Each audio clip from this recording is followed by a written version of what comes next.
Hello বন্ধুরা, আমি রাকিব আপনাদেরকে আবারও স্বাগত জানাচ্ছি ইন্ডিয়ান ভিসা রিলেটেড আরেকটি নতুন ভিডিওতে। অনেকে আশায় আছেন যে আসলে ভারতীয় ভিসাটা হয়তোবা জানুয়ারিতে যেহেতু হয়নি, তাহলে ফেব্রুয়ারি মার্চ মাসে হয়তোবা চালু হয়ে যাবে। আর সেই রিলেটেড অনেক ধরনের ভিডিও ইউটিউবে অলরেডি অনেকে প্রচার করতেছেন যে মার্চ মাসে ট্যুরিস্ট ভিসা সম্পূর্ণভাবে চালু হওয়ার একটা সম্ভাবনা আছে। কিন্তু আসলে ওই ভাইয়েরা কোথা থেকে এই ধরনের যুক্তিগুলো পান এটা আমি নিজেও বলতে পারতেছি না। এখন অনেকে আমাকে এর উপর ভিত্তি করে বারবার প্রশ্ন করতেছেন যে ভাই আসলে কি ভিসা চালু হবে মার্চ মাসে। আমি তাদেরকে এটা বলতে পারি, বাংলাদেশ যতদিন স্থিতিশীল না হবে, অর্থাৎ রাজনৈতিক অঙ্গনটা স্থিতিশীলতা না আসবে, ততদিন পর্যন্ত ভিসার আশা না করাটাই ভালো। আমি কিন্তু বারবার এই কথাগুলো বলেছি। আমি মাঝখান দিয়ে অনেকদিন ভিডিও দেই না এই কারণে যে আসলে অনেকে বারবার এই প্রশ্নগুলো করলে এটির উত্তর দেওয়াটাও অনেকটা কষ্ট হয়ে যায়, যেহেতু ভারতীয় হাইকমিশন থেকে কোনো ধরনের এখনো তথ্য প্রচার হয়নি, অথবা দিল্লি থেকেও কোনো ধরনের প্রচার হয়নি। আর এখন বাংলাদেশে যে একটা অবস্থা বিরাজ করতেছে, সেই হিসাবে তো ভিসার আশা না করাটাই উত্তম, তাই না?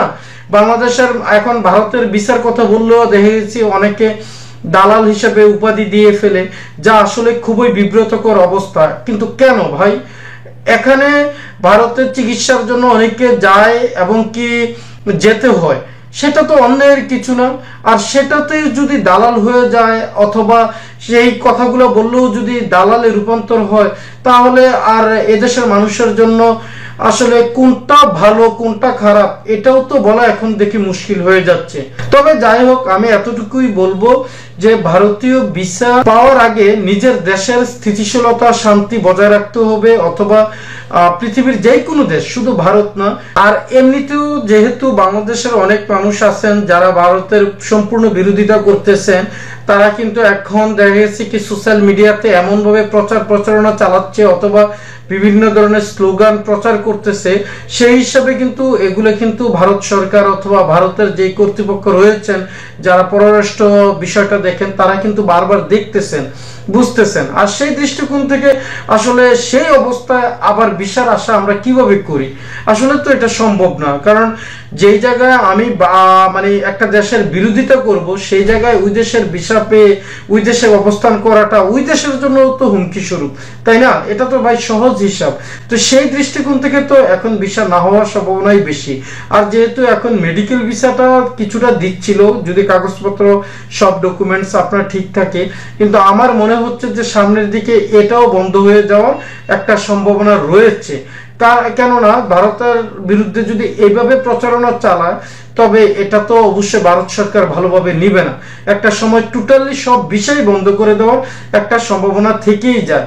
এখন এটা অগ্রিম বলা যাচ্ছে না যতক্ষণ না পর্যন্ত আসলে ভারতের সরকার কিছু না বলে। আর সেই জায়গায় এখন ট্যুরিস্ট ভিসা, এটার কল্পনা করা তো আসলেই কখনোই উচিত না আমি মনে করি। কারণ মার্চ মাসে যে কথাগুলো সবাই বলতেছেন যে চালু হওয়ার সম্ভাবনা আছে, বর্তমান যে অস্থিতিশীলতা, যে ধরনের ভাঙচুর, দেশের মধ্যে যে একটা অস্থিরতা বিরাজ করতেছে, সেটা যতক্ষণ পর্যন্ত একটা শান্তি বিরাজ না করবে, ততক্ষণ পর্যন্ত আসলে ভারতের ভিসা হওয়ার কোনো সম্ভাবনা আমি দেখতেছি না। তবে যদি হয়, এটা তো অবশ্যই ওনারা মিডিয়াতে প্রচার করবে, এবং কি বিভিন্ন ধরনের তথ্যগুলো আপনারা পেয়ে যাবেন বিভিন্ন মাধ্যমে। তবে যাই হোক বন্ধুরা, আমরা চাই যে একটা শান্তিপূর্ণ সম্পর্ক দুই দেশের মধ্যে, এবং কি ভালো সম্পর্ক। এটা আমি বারংবার বলেছি। আসলে এগুলা বললেও হয়ে যেতে হয় দালাল, যা খুবই কষ্টকর। তবে আমি চাই যে এদেশের মানুষ সবার সাথে ভালো সম্পর্ক বজায় রাখুক, সেই প্রত্যাশা সবসময় করব, এবং কি সবাই ভালো থাকুক সেটাও প্রত্যাশা করব। ওকে বন্ধুরা, ভালো থাকুন। পরবর্তীতে কথা হবে অন্য কোনো ভিডিওতে, অন্য কোনো আপডেট নিয়ে। আল্লাহ হাফেজ।